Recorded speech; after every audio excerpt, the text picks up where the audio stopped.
এই, তোমার না কাজের লোকের দরকার ছিল? দেখো, আমি তোমার জন্য একটা কাজের লোক নিয়ে এসেছি। আরে ভাই, আপনি দাঁড়িয়ে আছেন কেন? বসুন না। এই, তুই আমার সোফায় বসছিস কেন? নিচে বস। আর কি আশ্চর্য, তুমি এমন ব্যবহার কেন করছো? ভাই, আপনি দাঁড়িয়ে আছেন কেন? বসুন না। আরে, তুই আবার এখানে বসছিস? বলেছি না তোকে নিচে বসতে? নিচে বস। ভাইয়াই তো বললো বসতে, তাই বসতেছিলাম। আরে বাবা, মালিক তো অনেক কিছুই বলবে, তাই বলে কি তুই আমার পাশে আমার সোফায় বসবি? নিচে বসতে বলেছি, নিচে বস। আচ্ছা ঠিক আছে ম্যাডাম। শুনো, ও কিন্তু বাড়ির সব কাজ জানে, যেমন ধরো রান্না করা, ঘর ঝাড়ু দেওয়া, ঘর মোছা সব জানে, ইভেন টয়লেট পরিষ্কার করতেও পারে। তোমাকে আমি একটা ডেমো দেখাচ্ছি। আই শোন, আমাদের জন্য চা বানিয়ে নিয়ে আস। আচ্ছা ম্যাডাম, রান্নাঘরটা কোন দিকে? ওইদিকে। আচ্ছা ঠিক আছে।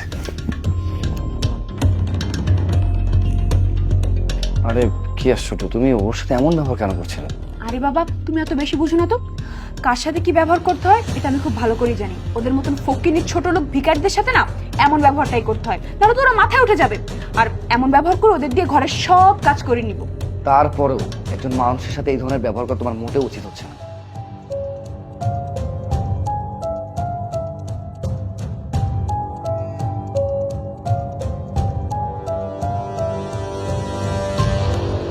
এই, কি ব্যাপার?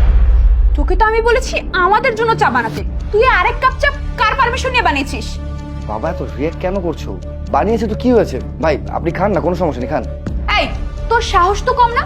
কিছুক্ষণ আগে তুই আমার পাশে বসতে চাইলি, আবার কিনা তুই আরো এক কাপ চা এক্সট্রা বানিয়েছিস। আচ্ছা ঠিক আছে ম্যাডাম, আমি আর জীবনে চা খাবো না। বাস, অনেক হয়েছে। অনেকক্ষণ ধরে তোমার সব আমি নাটক সহ্য করছিলাম। মানে বুঝলাম না। আচ্ছা জন, বাদ দে না, চুপ থাক না ভাই, এগুলো বলার দরকার নেই এখন। না বন্ধু, তুই থাম। অনেকক্ষণ ধরে তুমি তাকে অপমান অপদস্থ করে চলেছো।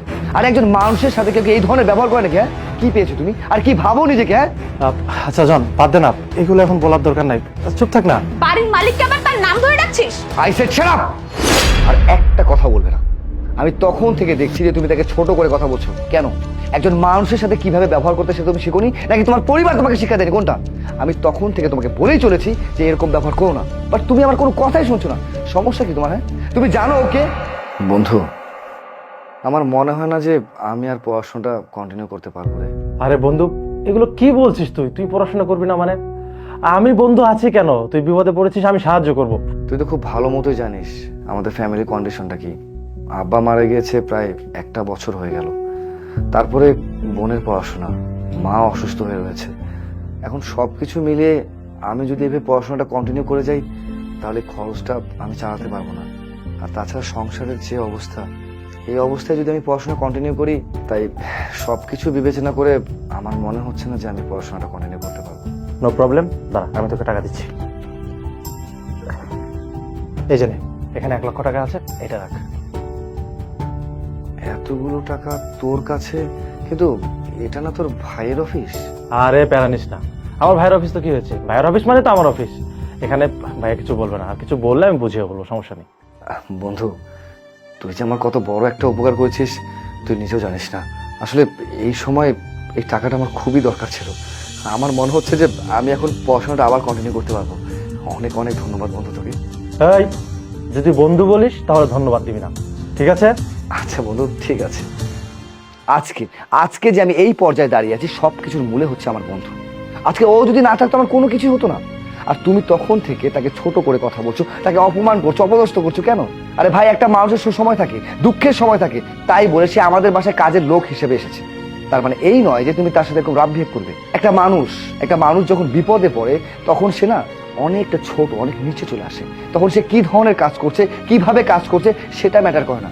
ম্যাটার করে এটা, সে কিভাবে তার বিপদ থেকে উদ্ধার হবে। তুমি সেই মানুষটাকে কোনোভাবে বুঝলে না, উল্টো তাকে অপমান অপদস্থ করে ছোট করে চলেছে। আরে হ্যাঁ, আমি মানছি যে সে বিপদে পড়ে আমাদের বাসায় কাজের লোক হিসেবে এসেছে। তার মানে এই নয় যে তুমি তার সাথে জানোয়ারের মতো ট্রিট করবে।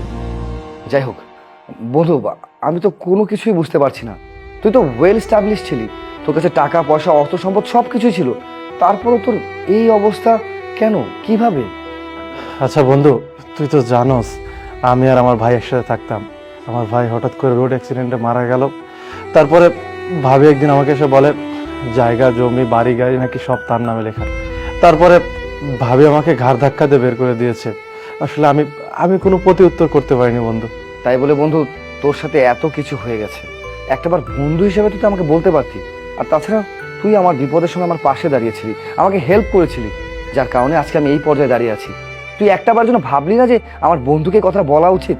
আরে তুই তো আমাকে একবার মুখ ফুটে বললে আমি তোর পাশে দাঁড়াতাম, অন্তত কিছু করতে পারি আর না পারি তোর পাশে তো থাকতে পারতাম। বন্ধু, যেখানে আমার পরিবারই আমারে বাইর করে দিল, আমার ভাগ্যই আমার সাথে থাকলো না, সেখানে তুই বন্ধু হয়ে আর কি করবি? তাই আমি তোকে আর কিছু জানাইনি।